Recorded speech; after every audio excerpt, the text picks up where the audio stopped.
Down here on the field with the head coach of the Cobras, Coach Matt Richardson. Coach, welcome back. The bye week has come and gone, and bye weeks offer so much value, I think.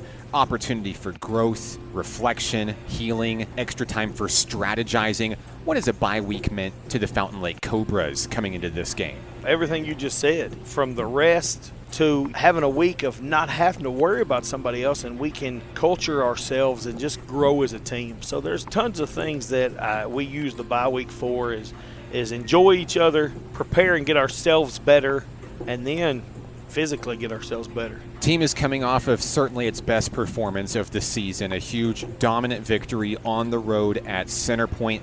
What went right in the win over the Knights? Lots of things. I thought the defense played well. You know, the first team gave up 7 points, and it was an early touchdown, and then they kind of came together and got after it. I thought there were some big explosive plays.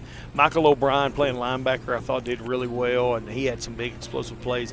Nate Jordan had 3 sacks that caused 3 fumbles. I mean, he had a big night. Keaton Canals had 2 interceptions. I thought that was big. And then offensively, my goodness, Case had, I think, 215 yards in the first half or something like that, receiving. So I thought they did really well, of course, and explosive plays on both sides of the ball. And then special teams got better from the week before at Smackover.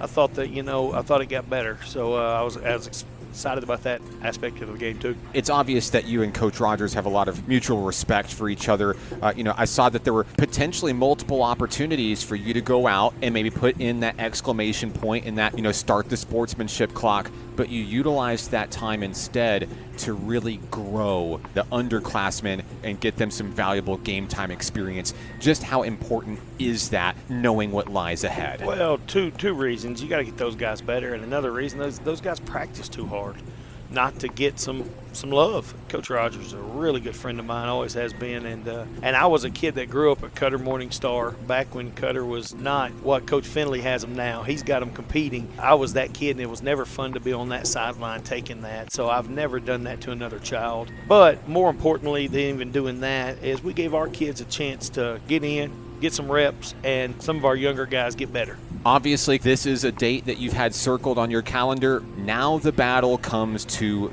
your house. We all know this is a big game, but in your words, tell us just how much this means to you and your squad. Oh, it's a huge game for us. The big thing is, let's tell the truth, everybody's 0-0 right now. Everybody's 0-0, and this is the first conference game, and this one matters. Who gets in the playoffs? We're talking home field advantage in the playoffs, those kind of things. So this is a huge game. Our kids are pumped up. We've got a couple kids that didn't get to play last year in this game, so they're as excited as they can be. Man, the kids have worked their tail off all week. I'm excited for this kickoff. What can you tell us about Bauxite? What are the keys to taking down the Miners? Let's go 1-0. The quarterback's a good player, little number 24. He was their 9th grade quarterback, and they've moved him up. He's shifty. Sometimes it looks like you can't catch him in a phone booth, so I hope we get him in a half-size phone booth, I guess. And then the running back's a good player, too, also. So they're going to line up really big across the line, 6'7", I think 320 at left tackle.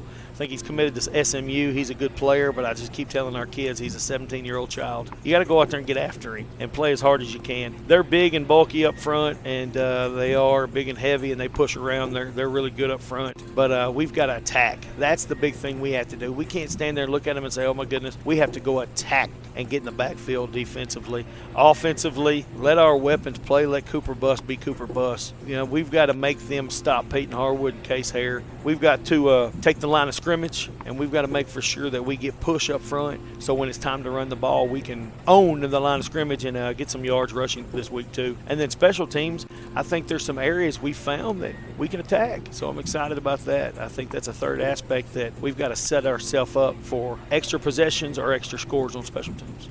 Coach, 3 games in, the Cobras are 2-1. You've matched last year's win total early. The real season begins now in conference play. We can't be more excited for the growth of your staff and these young men. Good luck on Friday night. Go Cobras. Thank you very much. We appreciate it. God bless and go Cobras. More on tonight's match coming up next. This is Fountain Lake Football on 92.9 KVRE and online at kvre.com.